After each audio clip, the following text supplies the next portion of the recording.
Is Romeo Okwara an underrated player? You are Locked On Lions, your daily Detroit Lions podcast. Part of the Locked On Podcast Network, your team every day.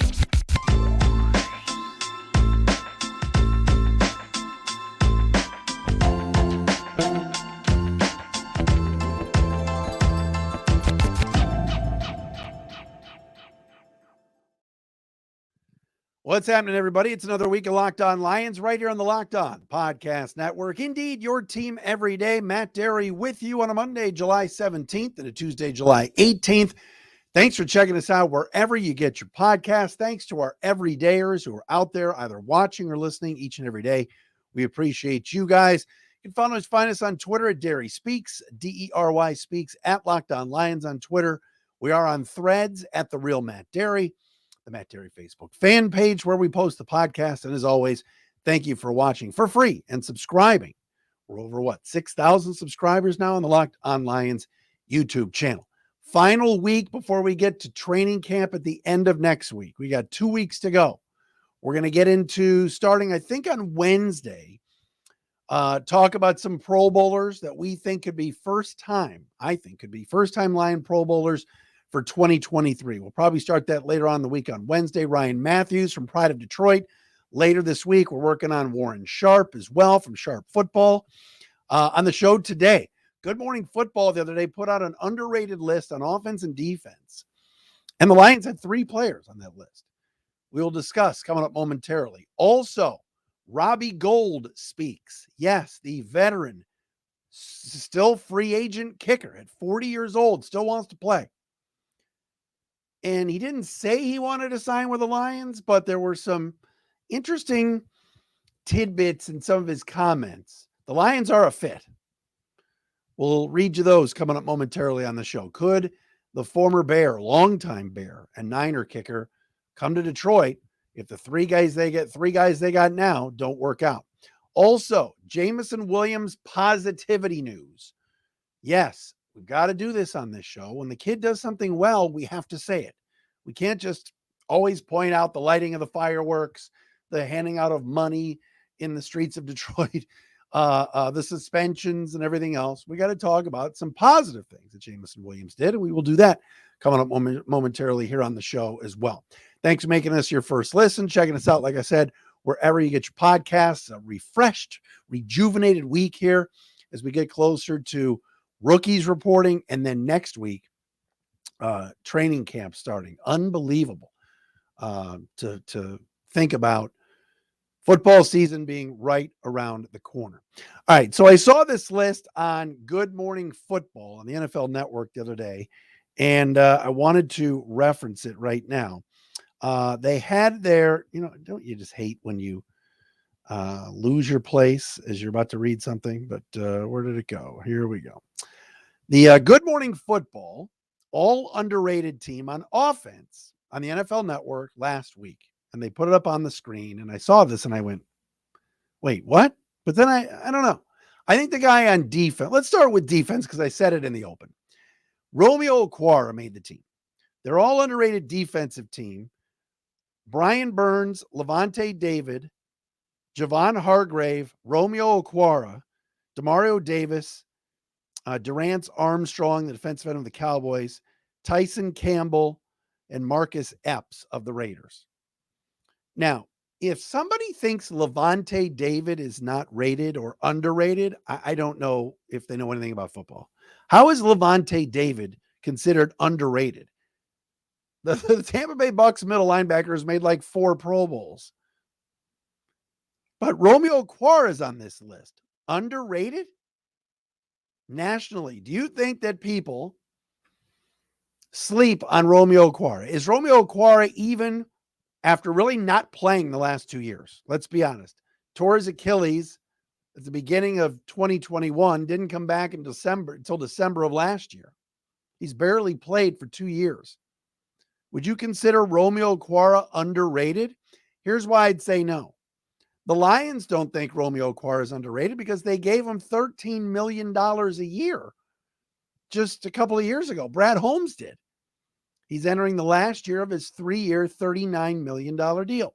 This is a guy that a couple of years ago, 2020, 2020, had a 10 sack season.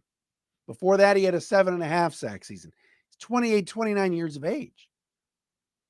I don't know if Romeo Okwara is rated at all. I don't know if he's overrated or underrated. Would you consider Romeo Okwara underrated? I think he's a good football player. The problem with Romeo Okwara is, like I said, he hasn't played in 2 years. He got hurt in October of 2021, and last year didn't come back until December of 22. Remember, I think he made his debut in that Jets game and actually played pretty well. He's a good football player. Underrated? I would say, I guess that's fair, but I don't know if he's rated at all. I don't think if you went around the league and say, that's a guy that no one talks about. Romeo Okwara got paid a couple years ago. Lions are giving him $13 million a year. So they don't think he's underrated. They paid him. So I think this is a guy making the league minimum or on a 2-year, $8 million deal. Romeo Okwara is making pretty good money at $13 million a year. He's getting paid more than some of the guys that got paid this offseason by the Lions that are bigger names, like Chauncey Gardner-Johnson. I think it's fair. I think this year, if he comes out and plays really well at the start of the year and gets to the quarterback and he's playing opposite of Aiden Hutchinson and he's playing a lot, no one's talking about him, then maybe I think we could say he's underrated. But again, because he hasn't been on the field the last couple of years, I found this to be interesting that he made that list. Brian Burns, to me, that's a player that's rated. Anybody that says Brian Burns is underrated, that guy is a monster for Carolina. A really good football player. Also on Good Morning Football's all underrated team on offense, Cole Kmet, tight end for your Super Bowl champion this year, Bears. I'm joking. Terry McLaurin, Scary Terry. Underrated? Yeah, maybe. Alan Lazard, wideout for the Jets. Mike Evans of the Bucs. Mike Evans is underrated? Mike Evans is not as good as he used to be a couple years ago. Ramondre Stevenson, the running back from the Patriots. Yes, he's underrated. When he gets the ball, he can go. Najee Harris of the Steelers. See, I think Najee Harris is overrated. And then the quarterback is none other than Jared Goff. And the other wide receiver is none other than Amon Ra St-Brown. I just saw today the Madden rankings for wide receivers, and Amon Ra St-Brown didn't make the top 10, but Amari Cooper did. You damn right Amon Ra St-Brown is underrated. You hear people talk about wide receivers all of the time, right? Oh, DeAndre Hopkins, D-Hop, signed with the Titans. He's one of the top receivers in the league. I'll take Amon Ra St-Brown right now over DeAndre Hopkins all day. Amari Cooper's a good player. Had good years in Dallas, had a nice year in Cleveland last year. Didn't go crazy or anything, but Amon Ra St-Brown never gets mentioned when we talk about top 10. We hear Terry McLaurin. We hear Justin Jefferson. We hear Cooper Kupp, Stephon Diggs. The list goes on and on of really good wide receivers. A.J. Brown. You never hear the name Amon Ra St-Brown. I think when you geek out and you talk to like nerdy football followers, they know the sun god.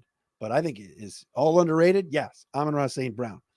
Find it interesting that Jared Goff made that list. If you really think about it and think about quarterbacks and who's out there and the guys that get named all the time, if you really look at stats from this past season, Jared Goff's numbers in the NFC were not as good as Jalen Hurts, but as good as anybody else in the NFC.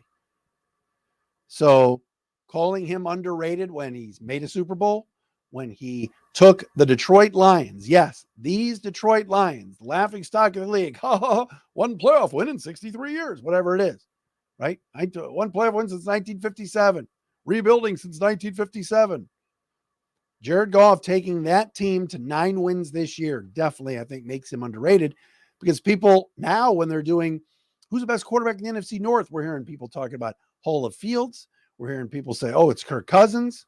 No one's saying Jordan Love yet, but they're forgetting about Jared Goff. So I'm definitely on board with Goff and St-Brown being on the all underrated team.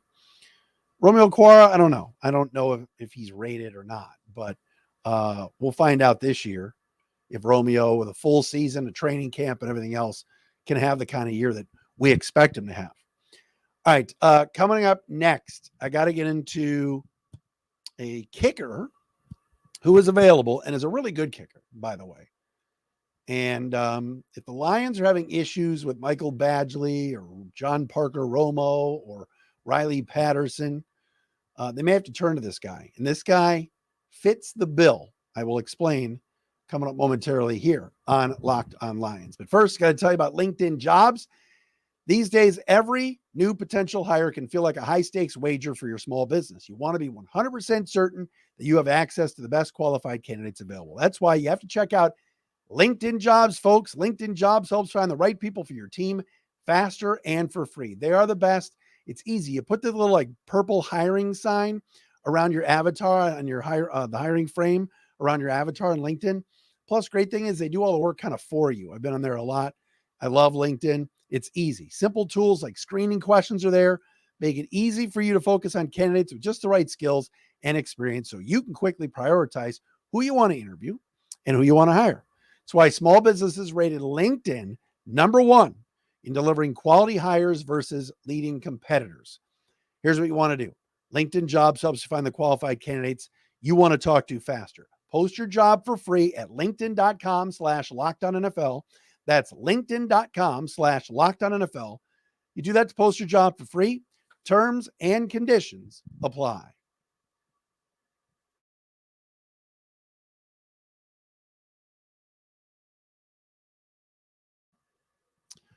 All right, back on Locked On Lions here on a Monday, Locked On Podcast Network. Thanks for checking us out wherever you get your podcasts, and all those everydayers that are out there to listen to us. We appreciate you as well. Robbie Gould is in the news. When he was with the Bears, he always seemed to make all of the big kicks. Doesn't have the big leg he used to have. Isn't knocking in 53-yarders like he used to. But Robbie Gould is now age 40. And the San Francisco 49ers have said goodbye to him. He's out in San Francisco. They moved on.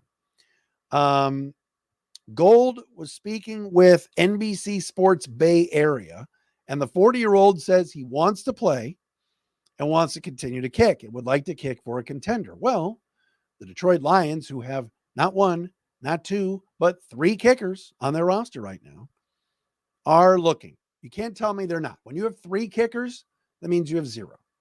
All right. The money badger, Michael Badgley, kicked some big ones last year and had a decent year. They brought in John Parker Romo from the XFL, big leg, bigger leg than Badgley has. Can he kick at this level? We don't know. And they also brought in and brought back Riley Patterson. Oh, the 222 sign just fell down. Oh, man. Is that a sign of things to come here? Sorry. I got jumpy there. But Robbie Gould, I would say is better than Riley Patterson.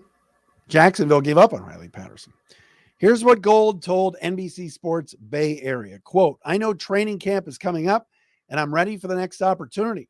And I'm sure these teams will give these young kids a chance and find out who has a chance to compete. I think things will get a lot more serious, but yeah, I'm ready to go and looking forward to the next season." Interesting. Robbie Gould available. Was good for years in Chicago and San Francisco. Then he went on to say, quote, "I live here in Chicago full time, but I don't know if I want to kick in the cold anymore. I'd look to get a dome and some warm weather first." Ooh, dome. 40 years, 18 years of doing this. I deserve that, I think. So the Lions play week 14 against the Bears on December 10th. That could be the only cold game they play the whole year. Robbie Gould still wants to kick. Robbie Gould says, "Give me a dome or some warm weather." Even the warm weather teams like the Rams and Chargers, they're playing basically indoors if needed, right? He's not going to Seattle if they were to need a kicker. There's a bunch of teams right now doing this dance with younger kickers, with guys that they're giving opportunities to, and that includes the Lions. Gould doesn't want to kick in Chicago anymore. And the Bears kicking situation of the past few years has not been that great either. But I think the Lions need to have him on their radar. What happens if, and again, Brad Holmes done a really good job as general manager. Brad Holmes has not, NOT, not done a good job in evaluating kickers. We've been through this song and dance on this show for 2 years now, talking about naming all the kickers the Lions have gone through. Riley Patterson's in, Riley Patterson's out. Austin Seibert's in, Austin Seibert's out. Rosas, I can name them all. All right. Badgley last year. All of a sudden, they're getting a kid from the XFL. You have 3 kickers right now. So if all of them stink during training camp, it wouldn't surprise Robbie Gould. Why wouldn't he come here? Chicago's close. He could drive here. And the Lions play indoors. And really, it sounds like we'll only have one cold weather game. A shout out to Brad Berriman at Sideline Report, who wrote that about the one cold weather game. I was reading his piece. So got to give him a shout out. So yeah, I could see it. But very interesting. Gold is kind of ruling out some of the cold weather teams, a Cleveland, a Pittsburgh, a Chicago, play outside, Baltimore. Look, if Justin Tucker gets hurt, or if what's his name in Pittsburgh gets hurt, all right, they're not going to, they're going to call Robbie Gould. He's going to get a job. So kickers get injured, whether it's making a tackle on a kick return, whether it's getting blocked into. In the Lions situation, they would need somebody that can put the ball through the uprights. If Badgley gets off to a slow start, if during camp all the guys are bad. We know this about Brad Holmes. He'll sign a kicker. He'll replace a kicker. Lions have been through about 10 or 11 under Brad Holmes' watch. All right, final thing. We are going to give Jameson Williams some love. Are you ready for this? Yes. Shout out to JMO coming up next.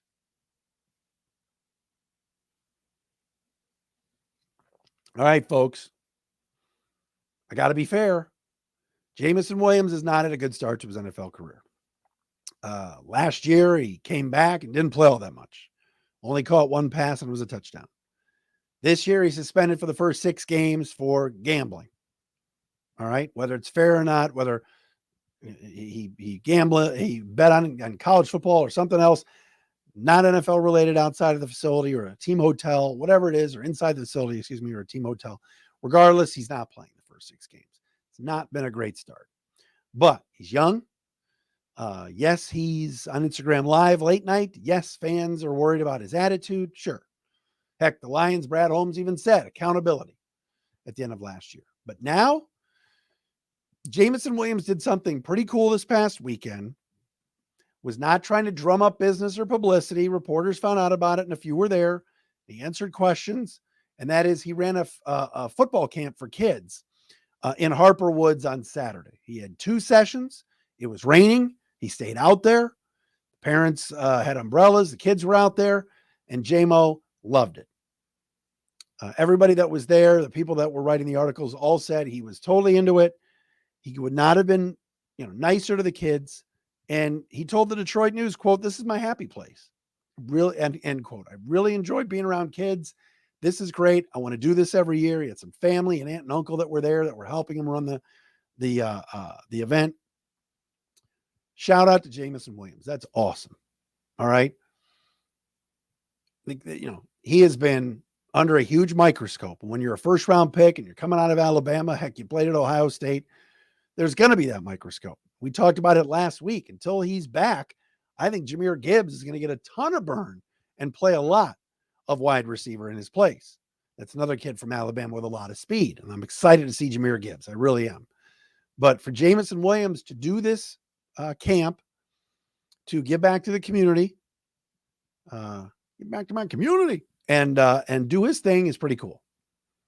And he said, he was asked about the media scrutiny, and he said, don't care about it. I get it. It comes with the territory.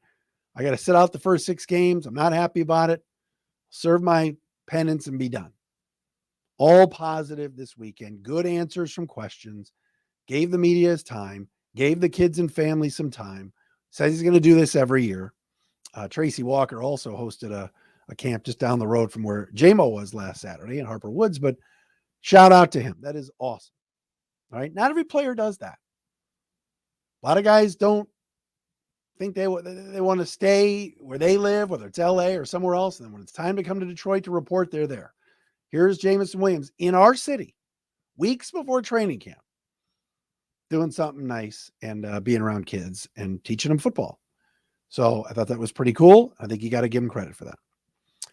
All right, that is your Monday Locked On Lions. We're chasing down Ryan Matthews from Pride of Detroit. We'll have him on this week, prideofdetroit.com. Also, Warren Sharp as well of Sharp Football. His Sharp Football book is out, trying to get a time where we can get Warren on here as well. Shout out to Turner Batdorf, who loves Warren. He always connects us. And we'll do it again tomorrow.